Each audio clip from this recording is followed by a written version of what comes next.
My pilgrimage was one of the best things I have done in my life. I can think of so many things, most especially about my relationships and myself with the people I met along the way and even with my God.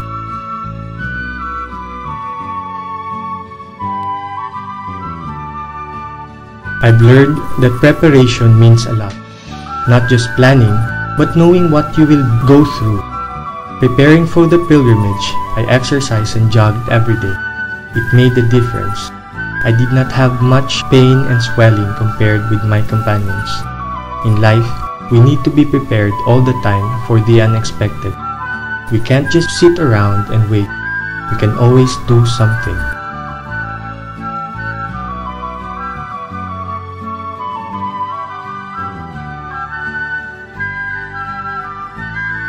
I realized I was carrying too much, so many unnecessary things, because my back started to get sore.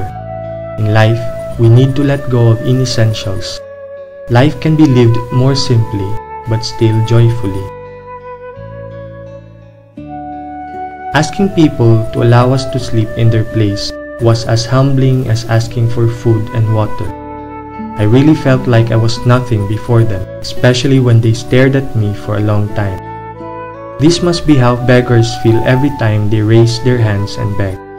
One can always be rejected and ignored.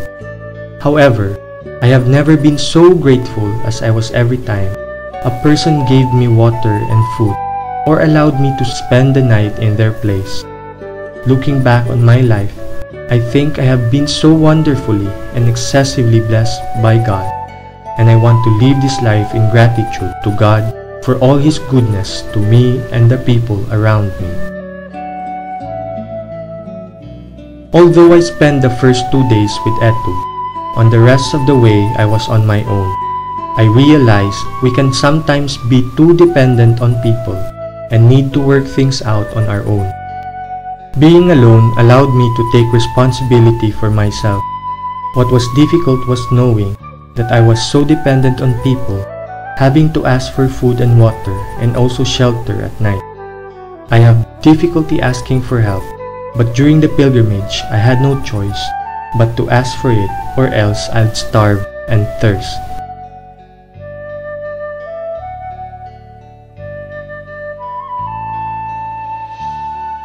The entire pilgrimage was a test for me in handling my feelings, especially anger and fear.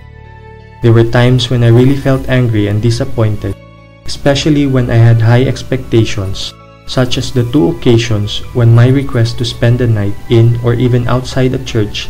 I don't know why I felt so angry. I told myself that those who rejected my request contradicted what a church should be.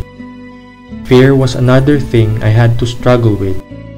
I walked a lot in the dark and was so scared, but conquered my fear, and I was able to go through it every time.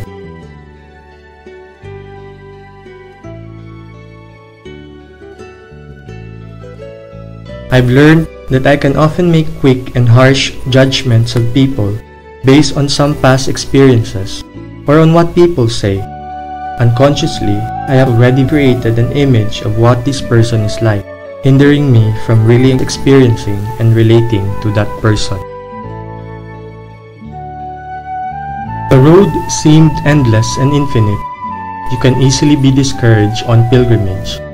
Yet it taught me to be patient with myself, to take things slowly and lightly. I also became patient with people. Perseverance is another virtue I learned to be necessary. When you feel like giving up, persevere.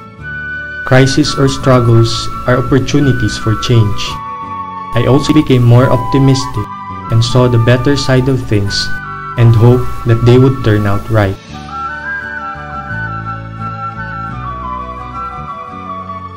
One can always look for God in the great things or in the extraordinary, but I realize God is ever more present in ordinary events, people, things, and places.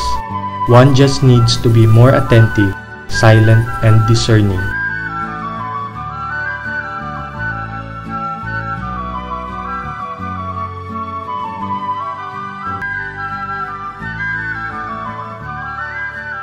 The whole goal of the pilgrimage for me was to find myself trusting God more, growing in faith and love of God, and then learning to let go of being in control, allowing God to take charge, and to stop worrying and being fearful. It was the most freeing experience for me because it was like walking in the presence of God, walking with Him. I was no longer so concerned with who I am before people, like how I looked, and I really lived for that day, not worrying about what to eat for tomorrow or where to sleep at night the next time darkness caught me on the road. There were moments when I really felt God was with me all the time, moments that taught me to be prepared for the unexpected, to walk lightly, to be grateful and humble, to find balance between dependency and independency, to handle my emotions and feelings, to avoid judging people too quickly, to be patient and persevering, to find God in the ordinary, and to trust and have faith in God. The challenge now is how to live out the lessons of the pilgrimage, which for me hasn't ended yet. It has just begun. I realized that life is a pilgrimage and I am a pilgrim. As Saint Columban wrote, Christissimus non nostre, let us be of Christ, not of ourselves. He also lived by the words, peregrinari pro Christo, to be a pilgrim for Christ. The pilgrimage was a great way to end my spiritual year, the culmination of a journey I started when I joined the Columban Formation Program in June 2008, a year that was full of joy and pain, but not without hope. What seemed impossible, to walk about 120 kilometers in 5 days, passing through more than 40 municipalities and cities in 5 provinces, trusting in the mercy and compassion of the people we met along the way, was possible with faith and trust in God.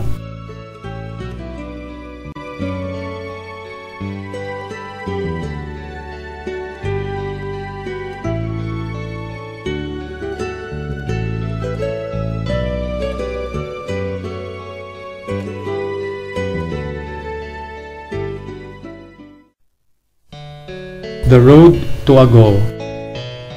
Every step taught me trust. Every stone taught me endurance.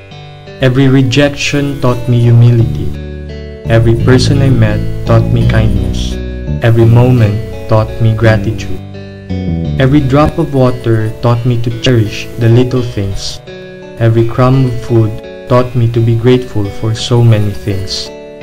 Every time I walked in the dark, I prayed for you not to depart. Every sunrise I learned to hope. Every sunset I learned to surrender. Every smile a relief and joy. Every frown sadness and disappointment. Every arch welcomed me like a rainbow. Every bridge crossed anticipation. Every moment a surprise. Every bird song heard I learned to sing of freedom. Every hill climbed and road trudged, I learned of struggles and pains. Every inch of my step, I learned to pray. Every day, I came to know of myself and of Him. And at the end of the road, at the church in Agoo, I learned to cry once more. The road to Agoo, winding, long and free-spirited, taught me to see life now quite differently. It's not about the road or about Agoo, more about the journey, risky, free, and becoming. I became me.